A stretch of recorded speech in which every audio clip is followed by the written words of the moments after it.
Daniel Brooks had spent his entire life in Cedar Ridge, Colorado. He worked remotely for a software company, and whenever he got free time, he loved riding his motorcycle through lonely highways and mountain roads. One autumn, his coworker Emily Carter invited him to visit her small mountain town deep in the Colorado wilderness. Daniel had never explored that region before. The idea of endless forests, winding roads, and hidden mountain towns filled him with excitement. He packed his motorcycle with camping gear, food, water, and a small tent. Early one morning, he left Cedar Ridge and began the long journey toward Emily's town.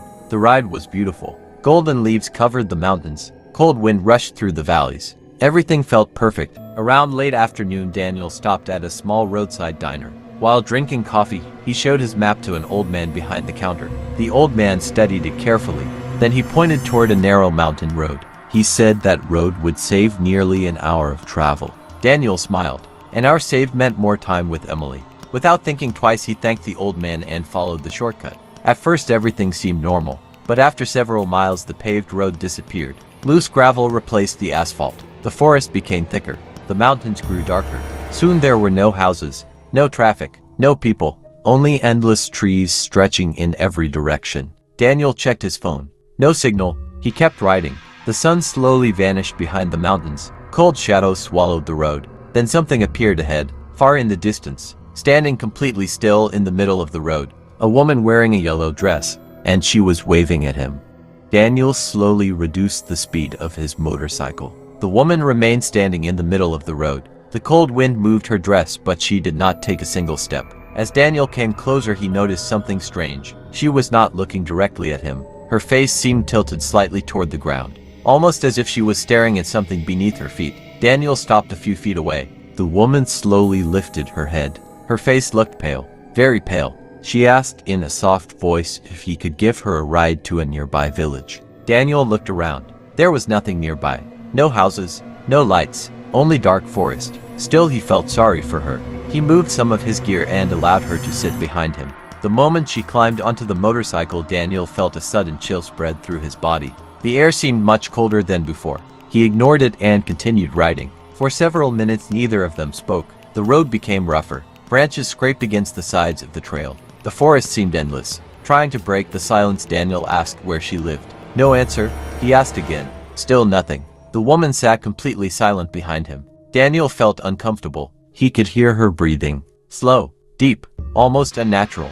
A few minutes later, he noticed something even stranger. He could no longer hear the sound of gravel beneath the rear tire. As if the motorcycle had become lighter, much lighter. A nervous feeling crawled through him. He glanced into the side mirror and nearly lost control of the motorcycle. The seat behind him looked empty. For a second, there was nobody there. Daniel quickly turned his head. The woman was still sitting behind him, motionless, staring straight ahead. His heart began pounding. A few minutes later, the woman tapped his shoulder. "Stop here," she whispered. Daniel stopped near a narrow path leading down the mountainside. The woman climbed off the motorcycle. For the first time, she smiled. The smile felt wrong, too wide, too still. She pointed toward the dark forest ahead. Then she said something that made Daniel's blood run cold. She said, "Be careful when the old man invites you inside."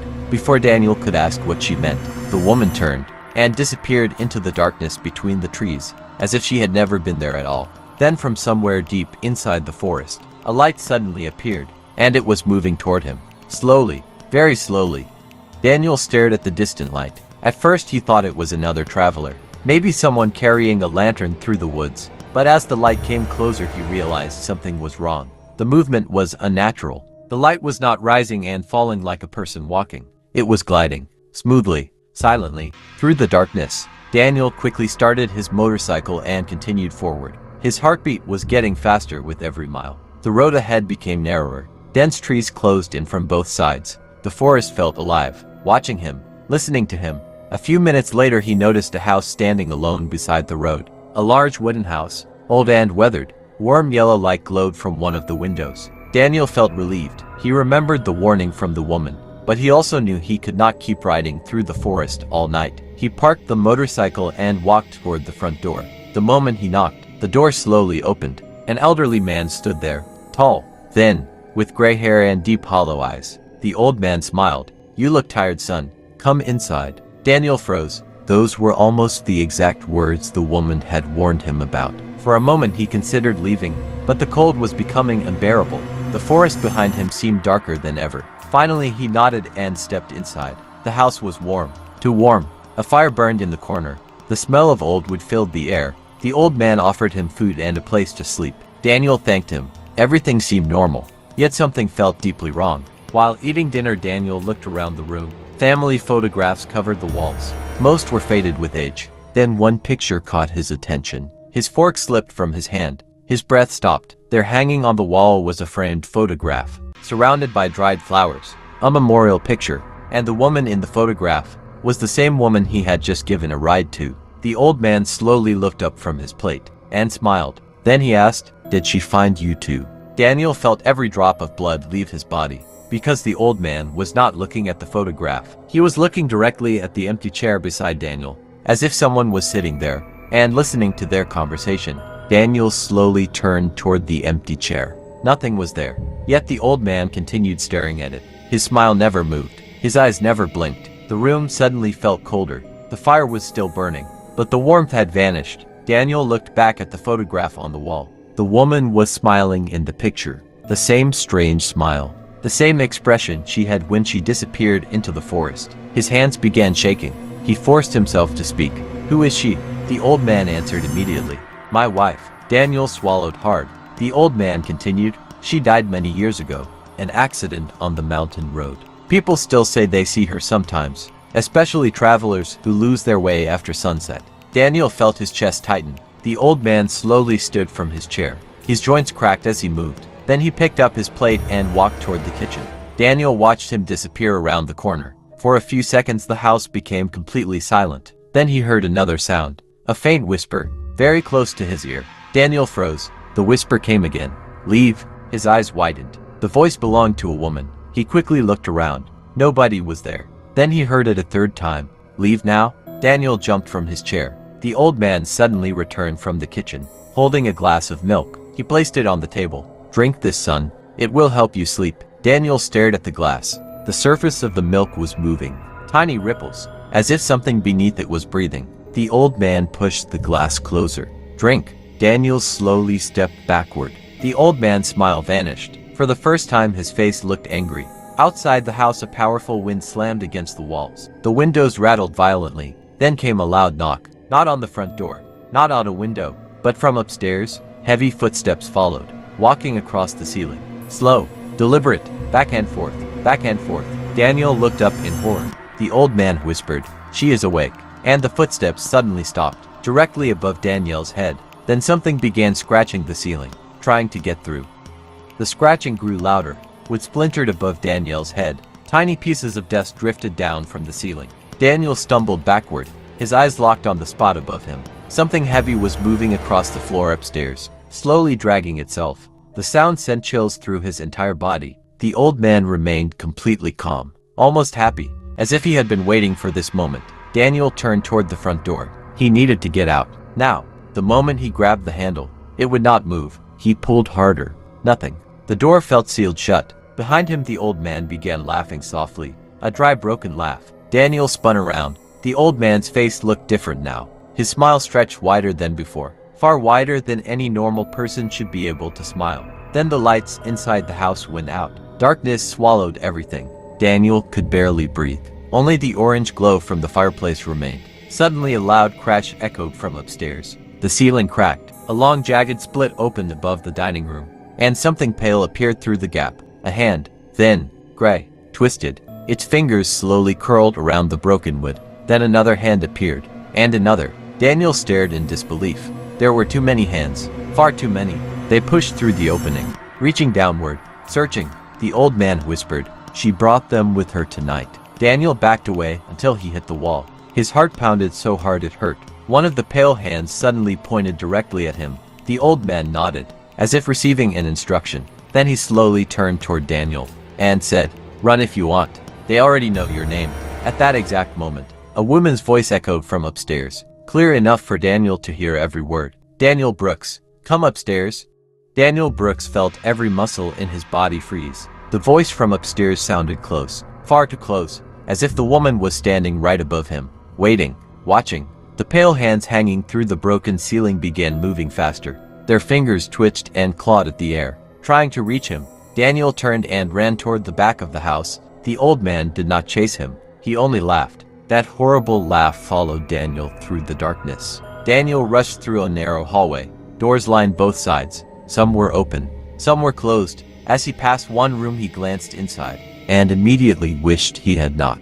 Dozens of photographs covered the walls. Every photograph showed a different traveler. Men, women, families, motorcyclists, hikers, all smiling, all standing somewhere near the forest road. And every single photograph had a black mark drawn across the face. Daniel kept running. His breathing became heavier. Then he reached the last room at the end of the hallway. The door was slightly open. A faint yellow light glowed inside. Daniel pushed it open. The room looked abandoned. Dust covered everything. Cobwebs filled the corners. In the center stood an old wooden table. On top of it lay a large notebook. Daniel quickly opened it. Every page contained names. Hundreds of names, dates, locations, short notes. Some entries were decades old. Others looked recent. Then Daniel found a page that made his blood run cold. At the bottom of the list, written in fresh ink, was his own name. Daniel Brooks. Arrival tonight. The notebook suddenly slipped from his hands. A loud creak echoed behind him. He slowly turned. The yellow-dressed woman was standing in the doorway. She was smiling, but now her face looked completely different. Her eyes were black, completely black. Her skin looked gray and lifeless. She slowly raised one finger and pointed toward the window. Daniel looked. Outside the window he could see headlights moving through the forest. A vehicle. Someone was coming. The woman whispered, "Leave before they find you." Then her smile disappeared, and for the first time she looked terrified, because footsteps were approaching from the hallway. Heavy footsteps. And they were not the old man's footsteps. Something much larger was coming toward the room. From the darkness outside the doorway, a massive shadow slowly appeared, and it had to bend down just to fit through the hall. Daniel backed away from the doorway. His legs felt weak.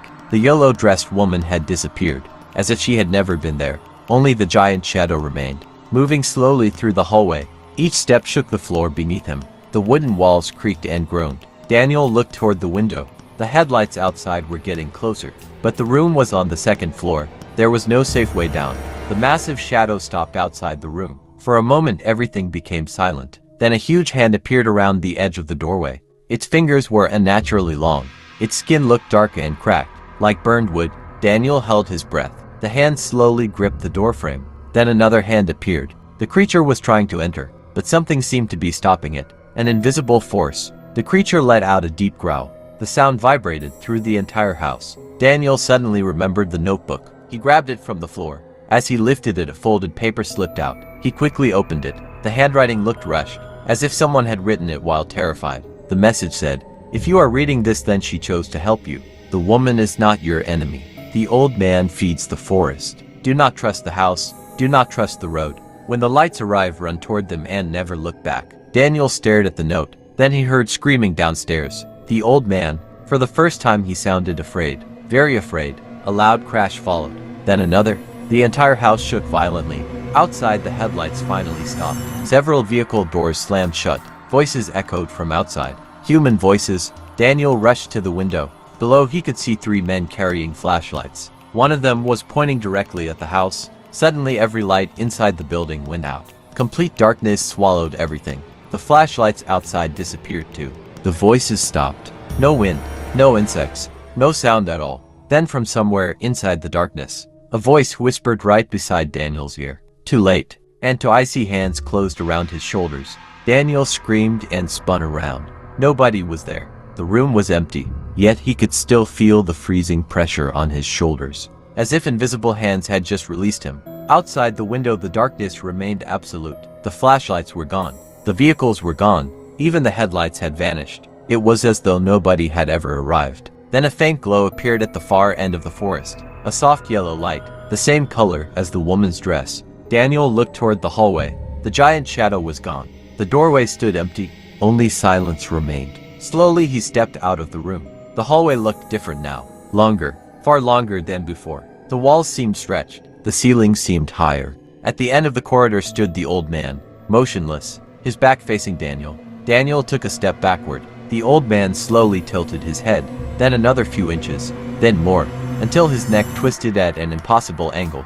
without turning his body. He was looking directly at Daniel. The old man's smile returned, wider than ever. Daniel ran. The hallway seemed endless. No matter how fast he moved, the staircase never got closer. Behind him came the sound of dragging footsteps. Slow, heavy, getting closer.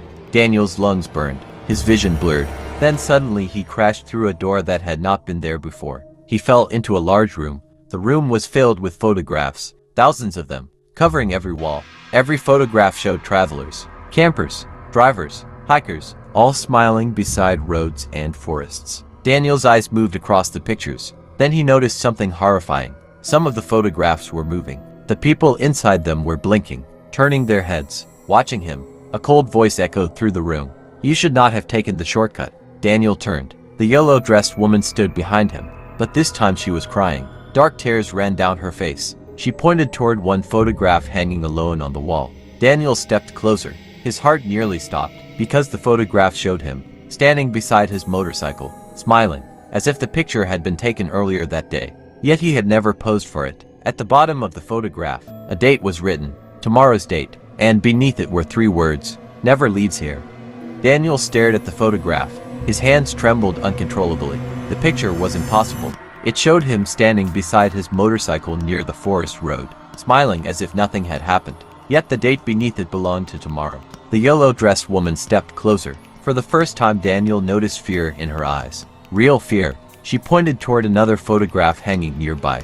Daniel looked. The image showed the old man, but he looked much younger, standing beside several travelers, all of them smiling. All of them later marked with the same black line across their faces. The woman finally spoke. He was not always like this. Daniel listened carefully. Her voice sounded weak, broken, almost fading. She pointed toward the floor. Daniel looked down. Beneath the dust he noticed strange symbols carved into the wood. Hundreds of them, covering the entire room. The woman whispered, "This house feeds something beneath the mountain. The old man made a bargain many years ago, and every traveler who entered became part of that bargain." A loud roar suddenly echoed through the house. The walls shook violently. The woman looked toward the ceiling. Terror filled her face. "He knows I told you." The photographs around the room suddenly began moving. Every face turned toward Daniel. Thousands of eyes staring at him, watching, waiting. The woman grabbed Daniel's wrist. Her hand felt freezing cold. "Listen carefully. When the road appears, do not stop. Do not look behind you. No matter what you hear, no matter who calls your name, run." Suddenly the floor beneath them cracked. A massive impact shook the room. Another crack, then another. Something enormous was coming from below.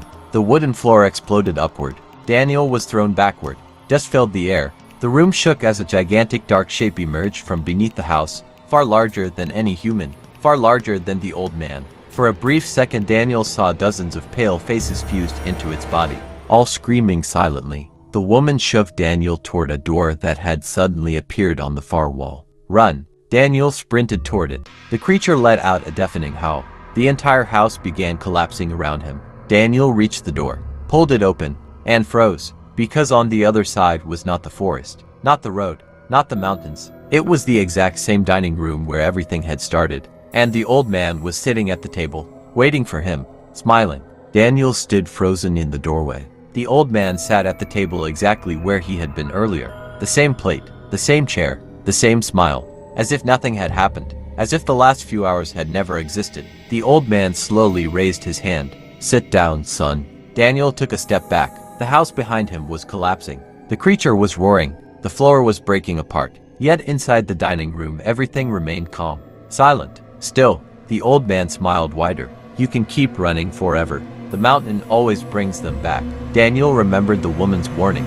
"Do not stop. Do not listen. Do not look back." Without another second of hesitation he turned away from the old man and ran. The doorway vanished behind him. Cold air slammed into his face. Suddenly he was outside, back in the forest, back on the road. Daniel could see headlights ahead. Real headlights. A pickup truck. The same truck that would later find him. He ran toward it with everything he had left. Behind him came voices. Dozens of voices. Some sounded like friends. Some sounded like family. One even sounded like Emily.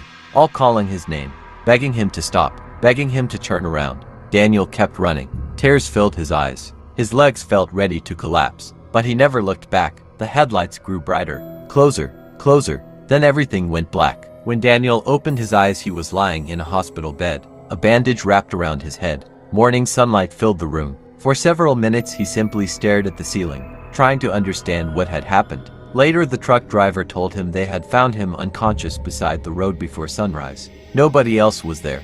No house, no old man, no woman, nothing.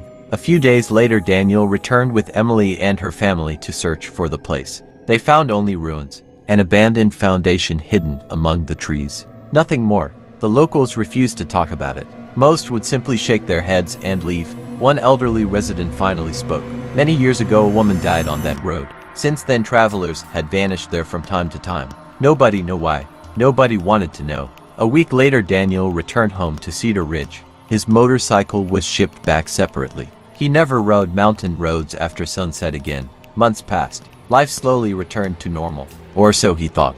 One night while cleaning his camping gear he found something hidden inside his tank bag. A photograph. The same photograph from the house. The one showing him beside his motorcycle. The date had disappeared, but 3 words still remained. Never leaves here. Daniel's hands began shaking. Then he noticed something else. Something he had never seen before. In the background of the photograph, standing between the trees, was the yellow-dressed woman, still watching, still smiling.